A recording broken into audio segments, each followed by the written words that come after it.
शिंदे विरुद्ध ठाकरेंच्या संघर्षात विधानसभेचे अध्यक्ष राहुल नार्वेकर यांच्या भूमिकेवर सुप्रीम कोर्टात प्रश्नचिन्ह निर्माण करण्यात आलंय। नार्वेकरांनी अपात्रतेचा निर्णय पक्षपातीपणे घेतलाय असा दावा ठाकरे गटातर्फे केला गेला।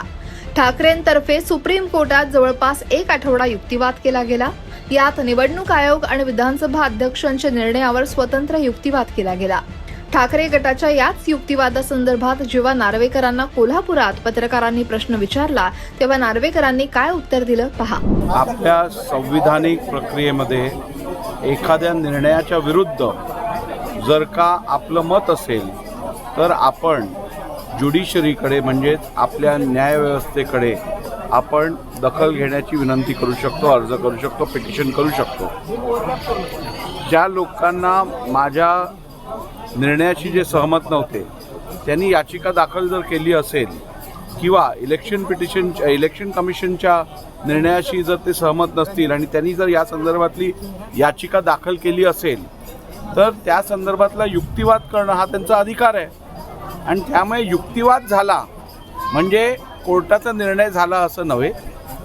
त्यांनी त्यांचा युक्तिवाद केलेला आहे, दुसरी बाजू त्यांचा युक्तिवाद करतील आणि सगळ्या परिस्थितीचे आणि फॅक्टची दखल घेता सुप्रीम कोर्ट योग्य तो निर्णय देईल। आमदारांच्या विरोधात जर निर्णय गेला तर आपण जो आदेश दिला होता किंवा आपला जो निर्णय होता तर त्यावर कुठेतरी बदल होईल? नाही, बघा, मी जो निर्णय दिलेला आहे माझ्या मते तो अत्यंत शाश्वत आणि कायद्याच्या चौकटीत राहून सुप्रीम कोर्टने दिलेल्या निकषाच्या अनुषंगाने दिलेला हा निर्णय आहे।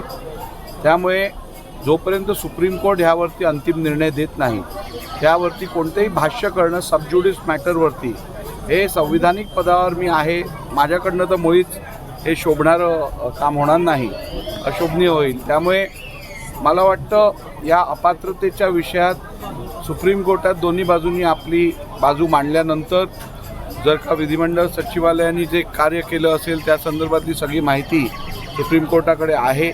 त्यामुळे मला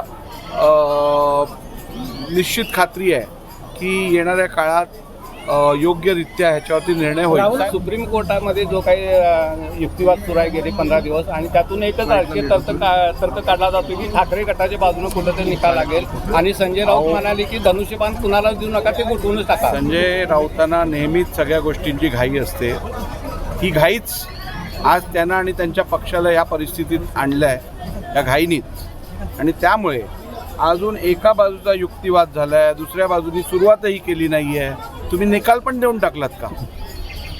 संजय राऊतांनी आत्ता तरी शहाणा माणूस तो असतो जो आपल्या चुकांमधनं शिकतो। संजय राऊतांनी किमान आता तरी आपल्या अतिघाईच्या स्वभावामुळे स्वतःचं, पक्षाचं आणि पक्ष नेतृत्वाचं काय नुकसान केलं आहे याची जाणीव ठेवावी। आता फक्त ठाकरेंचा युक्तिवाद झालाय, शिंदेंकडून युक्तिवाद होणं बाकी आहे। त्यामुळे 2 सप्टेंबरच्या युक्तिवादात शिंदेंचे वकील ठाकरेंचे मुद्दे कसे फोडतात, निवडणूक आयोग काय भूमिका मांडतं ते पाहणं महत्त्वाचं आहे। राहुल नार्वेकरांच्या या दाव्याबद्दल तुम्हाला काय वाटतं? कमेंट नक्की करा आणि लोकमत सबस्क्राईब करायला विसरू नका।